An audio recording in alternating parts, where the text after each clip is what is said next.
वंदे मातरम, वृत्त और स्पर्श रेखा, इनके बारे में आज हम जानने वाले हैं। और ये सारे डायग्राम इसी को लेकर हैं। वृत्त और स्पर्श रेखा के बारे में विस्तार से हम आज के वीडियो में जानने वाले हैं। साथ ही वृत्त के बारे में हम पहले ही जान चुके हैं। उस वीडियो को अगर आपको देखना है तो लिंक डिस्क्रिप्शन में मिल जाएगा। तो वृत्त की सामान्य जानकारी आपको वहां मिल जाएगी, सारी की सारी, तो वहां से वो देख लीजिएगा। और आज हम देखते हैं वृत्त और स्पर्श रेखा। अगर आपने अभी तक हमारे चैनल को सब्सक्राइब नहीं किया है तो अभी सब्सक्राइब कीजिए और साथ में प्रेस कीजिए बेल आइकन, जिससे आपको लेटेस्ट वीडियो के नोटिफिकेशन सबसे पहले प्राप्त हो सके। तो चलिए शुरू करते हैं हमारे वीडियो को कि क्या होती है स्पर्श रेखाएं। आप यहाँ पर कुछ चित्र देख रहे हैं और इन चित्रों में हमने यही समझाने का प्रयास किया है कि वृत्त और स्पर्श रेखा आपके अच्छे से समझ में आ जाए। देखिए, कोई भी एक वृत्त है, जैसे मान लीजिए ये एक वृत्त है। इस वृत्त पर रेखाएं दो तरीके से हो सकती है, या यूं कहूं तीन तरीके से हो सकती है। एक रेखा इस वृत्त के बीच में से गुजर रही है, मान लीजिए ये रेखा L है। एक रेखा M है जो वृत्त को केवल एक बिंदु पर प्रतिच्छेद करते हुए निकल गई। और आपकी जो ये रेखा वृत्त के अंदर से गुजर रही है वो वृत्त को दो बिंदुओं पर प्रतिच्छेद कर रही है, मान लीजिए वो दोनों बिंदु A और B है। एक तीसरी कंडीशन एक रेखा के लिए ये हो सकती है कि वो इस वृत्त को बिना स्पर्श करे निकल जाए, मान लीजिए ये रेखा N है। तो यानी एक रेखा वृत्त के साथ तीन ही प्रकार से व्यवहार कर सकती है। या तो वो वृत्त को बिना टच किए दूर से निकल जाए, या वो वृत्त को टच करते हुए अर्थात एक बिंदु पर प्रतिच्छेद करते हुए निकल जाए, या वो उस वृत्त के बीच में से निकल जाए तो वो वृत्त को दो बिंदुओं पर प्रतिच्छेद करती है। तो एक रेखा की तीन ही कंडीशन होती है और इन तीनों ही कंडीशन के आधार पर हम ये कहते हैं कि कौन सी वृत्त की स्पर्श रेखा है, कौन सी प्रतिच्छेदी रेखा है और कौन सी अप्रतिच्छेदी रेखा है। तो आप यहाँ देख रहे हैं कि ये वृत्त की अप्रतिच्छेदी रेखा है, क्योंकि ये वृत्त को कहीं भी प्रतिच्छेद नहीं कर रही है, कहीं भी वृत्त से नहीं गुजर रही है। साथ में हम ये देख रहे हैं कि ये रेखा वृत्त को दो बिंदुओं पर प्रतिच्छेद कर रही है। एक बिंदु A है और एक बिंदु B है। तो दो बिंदुओं पर जो रेखा वृत्त को प्रतिच्छेद करती है उसे हम प्रतिच्छेदी रेखा या फिर छेदन रेखा कहते हैं। हम इसे छेदन रेखा या फिर छेदक रेखा भी कह देते हैं। तो जो रेखा वृत्त को दो बिंदुओं पर प्रतिच्छेद करती है वो वृत्त की प्रतिच्छेदी रेखा कहलाएगी, या वृत्त की छेदन रेखा कहलाएगी, या फिर वृत्त की छेदक रेखा कहलाएगी। ठीक है। और अगर कोई रेखा वृत्त को केवल और केवल एक बिंदु पर प्रतिच्छेद करती है, केवल एक बिंदु पर स्पर्श करती हुई निकल जाती है, तो उस रेखा को हम कहते हैं स्पर्श रेखा। ये हो गई हमारी स्पर्श रेखा। तो इन तीन कंडीशनों में आपने देखा कि जो रेखा वृत्त को टच भी नहीं करती, छूती भी नहीं है, वो अप्रतिच्छेदी रेखा कहलाएगी। और जो वृत्त को केवल एक बिंदु पर प्रतिच्छेद करती है वो वृत्त की स्पर्श रेखा कहलाती है। और जिस बिंदु पर यह स्पर्श रेखा वृत्त को प्रतिच्छेद करती है या वृत्त को स्पर्श करती है, उस बिंदु को हम कहते हैं स्पर्श बिंदु। क्या कहते हैं उस बिंदु को? स्पर्श बिंदु कहते हैं। ठीक है। वृत्त की स्पर्श रेखा वृत्त को केवल और केवल एक बिंदु पर टच करती है, प्रतिच्छेद करती है, इसलिए उस रेखा को हम स्पर्श रेखा कहते हैं और उस बिंदु को स्पर्श बिंदु कहते हैं। अब देखिए आप इस स्पर्श रेखा में और हमारे वृत्त में क्या रिलेशन है। देखिए, जब भी कोई स्पर्श रेखा वृत्त से गुजरेगी तो क्लियर है कि वो वृत्त के अंदर से नहीं गुजरेगी। इसका मतलब यह हुआ कि एक वृत्त है, इस वृत्त के अंदर से अगर किसी अंदर स्थित बिंदु, मान लीजिए P है, इस P से हम वृत्त पर स्पर्श रेखा खींचना चाहें तो क्या हम वृत्त के अंदर स्थित बिंदु से वृत्त पर स्पर्श रेखा खींच सकते हैं? जी नहीं। वृत्त के अंदर स्थित बिंदु से वृत्त को कोई रेखा एक तरह से प्रतिच्छेद करेगी, एक ही बिंदु पर प्रतिच्छेद करेगी, अगर पीछे बढ़ाएंगे तो दूसरे पर भी प्रतिच्छेद कर जाएगी, तो वो रेखा हमारी छेदक रेखा हो जाएगी। अगर अंदर स्थित कोई बिंदु है तो उससे हम वृत्त पर स्पर्श रेखा नहीं खींच सकते, क्योंकि अगर एक तरफ भी आप बढ़ाओ तो वो रेखा नहीं, किरण है। अगर एक तरफ रेखा बढ़ती है किसी बिंदु से, एक ही तरफ चलती है रेखा, तो वो किरण कहलाती है। इसलिए ये तो हमारी स्पर्श रेखा होगी नहीं।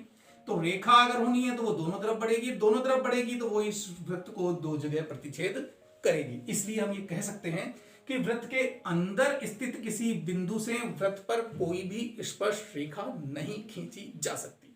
दूसरी बात, वृत्त के ऊपर स्थित बिंदु पर कितनी स्पर्श रेखाएं खींच सकते हैं। हमारे पास एक वृत्त है, मान लीजिए इसी को ले लेते हैं हम, या फिर ये ले लीजिए, हमने ये वृत्त ले लिया। इस वृत्त के ऊपर एक बिंदु है ए और एक बिंदु है बी। तो हम यहाँ देख रहे हैं कि वृत्त के ऊपर स्थित बिंदु है, उन पर स्पर्श रेखाएं खींची जा रही है। एक बिंदु है सी, तो इस सी पर भी हम स्पर्श रेखा खींच सकते हैं। एक बिंदु है डी, इस डी पर भी हम स्पर्श रेखा खींच सकते हैं। तो एक वृत्त के ऊपर स्थित प्रत्येक बिंदु पर हम स्पर्श रेखा खींच सकते हैं। यानी एक वृत्त पर कितनी स्पर्श रेखाएं खींची जा सकती है, तो इसके आधार पर हम ये कह सकते हैं कि एक वृत्त पर अनंत बिंदु होते हैं, प्रत्येक बिंदु पर हम स्पर्श रेखा खींच सकते हैं। इसलिए एक वृत्त के ऊपर स्थित बिंदु पर वृत्त पर अनेक स्पर्श रेखाएं खींची जा सकती है, लेकिन एक बिंदु से केवल एक ही स्पर्श रेखा खींची जा सकती है। इस बात का विशेष रूप से आपको ध्यान रखना होगा, क्योंकि आपके जो न्यू टाइप के यानी कि छोटे छोटे एक एक नंबर वाले प्रश्न आने वाले हैं वो यहीं से आएंगे, ये तय है। इसलिए अब आप ध्यान दीजिए, हमने देखा कि वृत्त के अंदर कोई बिंदु है तो वृत्त पर कोई स्पर्श रेखा नहीं खींची जा सकती। वृत्त के ऊपर अगर कोई बिंदु है तो प्रत्येक बिंदु पर एक स्पर्श रेखा खींची जा सकती है और एक वृत्त पर अनेक स्पर्श रेखाएं खींची जा सकती है, क्योंकि वृत्त के ऊपर अनेक स्पर्श बिंदु हो सकते हैं। अब हम बात करते हैं वृत्त के बाहर स्थित बिंदु से। अगर कोई बिंदु वृत्त के बाहर है तो वृत्त पर कितनी स्पर्श रेखाएं खींची जा सकती है। मान लीजिए ये एक बिंदु है Q, इस बिंदु से मैं इस वृत्त पर स्पर्श रेखा खींचना चाहूं तो एक स्पर्श रेखा तो यहां खींच सकता हूं और एक स्पर्श रेखा यहां खींच सकता हूं। इसके अलावा तीसरी स्पर्श रेखा मैं इस बिंदु से नहीं खींच सकता। जैसा कि आप यहां देख रहे हैं कि ये एक बिंदु मान लीजिए मैंने P मान लिया, आप इस बिंदु को P ले सकते हैं। तो इस बिंदु P से हम इस वृत्त पर केवल और केवल दो स्पर्श रेखाएं खींच सकते हैं। PA आपकी एक स्पर्श रेखा हो गई और PB आपकी दूसरी स्पर्श रेखा हो गई। अगर इस बिंदु से मैं कोई और स्पर्श रेखा खींचना चाहूंगा तो या तो वो वृत्त को प्रतिच्छेद करेगी और या फिर वृत्त से अप्रतिच्छेदी रह जाएगी। आपको स्पष्ट नहीं दिख रहा हो तो लीजिए मैं बना देता हूं। अगर मैं अंदर से कोई रेखा खींचता हूं तो वो प्रतिच्छेद करेगी और बाहर कोई रेखा खींचता हूं तो वो प्रतिच्छेद ही नहीं करेगी, तो वो स्पर्श रेखा नहीं हो सकती। यानी वृत्त के बाहर स्थित बिंदु से वृत्त पर केवल और केवल दो स्पर्श रेखाएं खींची जा सकती है। क्लियर? एक बिंदु से दो स्पर्श रेखाएं, बाहर बहुत सारे बिंदु हो सकते हैं, अलग अलग जगह से बिंदु हो सकते हैं, तो प्रत्येक बिंदु से जो वृत्त के बाहर स्थित है दो स्पर्श रेखाएं हम वृत्त पर खींच सकते हैं। अब आप आइए यहां हम देख रहे हैं कि इस वृत्त पर हमने व्यास के समांतर कुछ रेखाएं खींची है। तो ये रेखाएं, ये वाली रेखा इस वृत्त को प्रतिच्छेद कर रही है, ये वाली भी प्रतिच्छेद कर रही है, ये वाली भी प्रतिच्छेद कर रही है, ये वाली भी प्रतिच्छेद कर रही है। तो ये स्पर्श रेखा हो सकती है और ये एक स्पर्श रेखा हो सकती है। तो यही दो हमारी स्पर्श रेखाएं यहां पर है। तो हम ये कह सकते हैं कि एक वृत्त पर अगर समांतर स्पर्श रेखाएं खींची जाए तो समांतर स्पर्श रेखाएं सिर्फ और सिर्फ दो हो सकती है, क्योंकि ऐसे आपने खींची है तो वो समांतर स्पर्श रेखाएं हो गई। मान लीजिए ये एक वृत्त है और मैं यूं खींचूं तो इस तरह से भी मैं दो समांतर रेखाएं ही खींच सकता हूं, यानी दो स्पर्श रेखाएं ही समांतर स्पर्श रेखाएं हो सकती है। दो से ज्यादा समांतर स्पर्श रेखाएं एक वृत्त पर नहीं खींची जा सकती है। यहां आप देखिए ये एक व्यास है और इस व्यास पर हमने दोनों सिरे हैं व्यास के, मान लीजिए ये सिरा मैं A कह दूं और ये सिरा मैं B कह दूं, तो व्यास के दोनों सिरों पर हम दो स्पर्श रेखाएं खींच सकते हैं। और आप यहां देख रहे हैं कि ये दोनों स्पर्श रेखाएं परस्पर समांतर होंगी। क्यों होंगी? क्योंकि इसका जवाब आपको यहां मिलेगा। तो चलिए पहले हम यहां चलते हैं और फिर आते हैं वापस लौट के यहां। तो यहां हम ये देख रहे हैं कि ये हमारे इस वृत्त की त्रिज्या है और ये हमारी, अगर मैं कहूं कि ये एक्स वाई हमारी स्पर्श रेखा है जो इस वृत्त को बिंदु P पर स्पर्श कर रही है। तो इस बात को ध्यान दीजिए आप कि स्पर्श रेखा और त्रिज्या के बीच में क्या संबंध होता है। स्पर्श रेखा और त्रिज्या परस्पर लंबवत होती है, यानी स्पर्श रेखा इस वृत्त की त्रिज्या पर लंब होती है, या हम यूं कह सकते हैं कि त्रिज्या वृत्त की स्पर्श रेखा पर लंब होती है।